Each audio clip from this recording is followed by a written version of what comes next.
So I'm watching a movie. I'm watching Kung Fu Panda, right? And I'm reading the Bible, of course. I think I was reading rather John 11. I'm not quite sure. I'll go back to this, but I'm watching this movie. The greatest of all times, Kung Fu Panda. And as I'm watching the movie, right? You know how in the beginning they were like, "Oh, we gotta get ready," because they saw like the prophecy and how the guy's gonna escape, right? So they're like, "Oh, let's get it. Let's warn them, let them know that they gotta double the guards and everything, quadruple them if anything." But it's the fact that in the Bible it was telling us like sometimes, at least what I got out of it was that sometimes when you make decisions through fear, the situation is worse than it started out to be, and that's what happens here too because the feather, ironically, it was a feather that the messenger had on him that caused the prisoner to get out. But further into the movie, right? The guy, the evil villain, can't even call him evil villain because he's literally he's usually a person. So the fact that he said something in the words of wow, it was just crazy. He said, I don't know why I act like I can't rewind this, but he said, "It wasn't your choice. It wasn't your destiny. All you did was stood there when you knew it was for me." He goes, "How's that wasn't my fault?" He goes, "How's that not your fault? You're the one that put these stories. You were the one that put these dreams in my head. You're the one that kept putting this and this and this into me." And it's so funny because what the dreams that you put into someone, it's not even expectations. The dreams that you put into someone can turn out to be your worst nightmare. Because now he's portrayed as a villain because he was out to believe that he was the greatest of all time, and I felt like that had to be out there. And also how before that, how when Poe was like, "Sometimes I feel like I'm not really your son," and he stopped. He stopped, and then he said how sometimes, there's no real secret recipe. Sometimes you just gotta believe. And the fact that, the dragon scroll was a mirror just to say, yeah, you are the dragon warrior or something in those lines.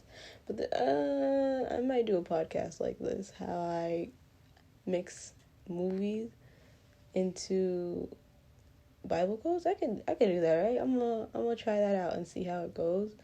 Yeah, this seems fun. And it's not even that long. How long is it? 3 minutes? Wow. And it could be even shorter if I just stop talking and stuttering. But yeah, this is Kung Fu Panda, and I felt like sometimes as you watch movies over again, you start to see different point of views, and that, like, wow, that kind of hurt. It hurts the fact that now, like, I keep stuttering. It hurts knowing that he became this person because he was like, he was even given, like Poe was saying how it hurts to be him instead of, and like he kept saying how it hurts to be him, being that he kept doing somebody else's dream. Like the whole movie is like how you shouldn't do everybody else's dream but your own, cause like Poe kept going on how he's tired of doing the noodles. That wasn't his passion. It was to be a warrior or whatever. And the fact that he had a choice to be a warrior, but the other guy, he really was just in a one-sided place because they kept training him, they kept doing him. And he said, this is like parents on a 101 scale.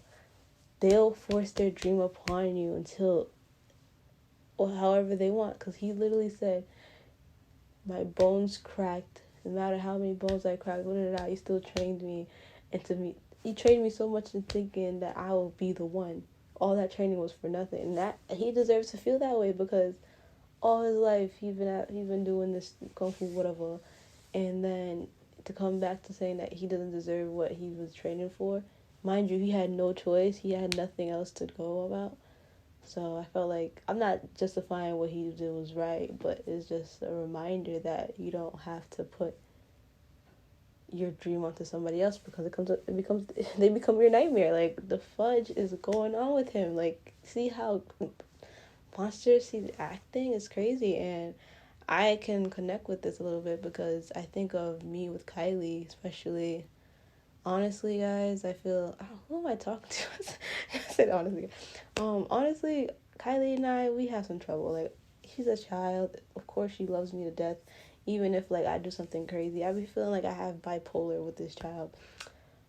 Being that like this is my fault too. I need to know that she's only a kid, you know, and I need to give her a chance to be a kid. But I don't know. I just feel as if I need to put steps. This is what I know. I need to put steps into for her to be who she is. But I'm too busy rushing it and be like, she's gonna be that way regardless. I'm rushing the process before the process even starts, and I feel like I see it being a problem, but I'm just so in the moment. I don't even like calm down to even process her. You know what I'm saying? Because she's very smart in her own way. Now, the way how we talk to her lately has been ridiculous. It's horrible. Like, it's really disgusting how we talk to Kylie. And it's like, now she has low self-esteem. And I never saw Kylie like that. Oh my gosh. It is scaring me. Like, she says sorry for everything. She bows her head down now. She doesn't look at nobody in the face no. She doesn't even defend herself no more. She just takes it, and I don't want that to be the new Kylie. I want her to be the Kylie that she came into this world as, the way how God made her. You know what I'm saying? But yeah, this is, I guess, episode 1. It's only 6 minutes, so we're good. We're good. I can definitely do a podcast. F out here. It'd be like 5 minutes. Yeah, guys, what are you gonna do this afternoon?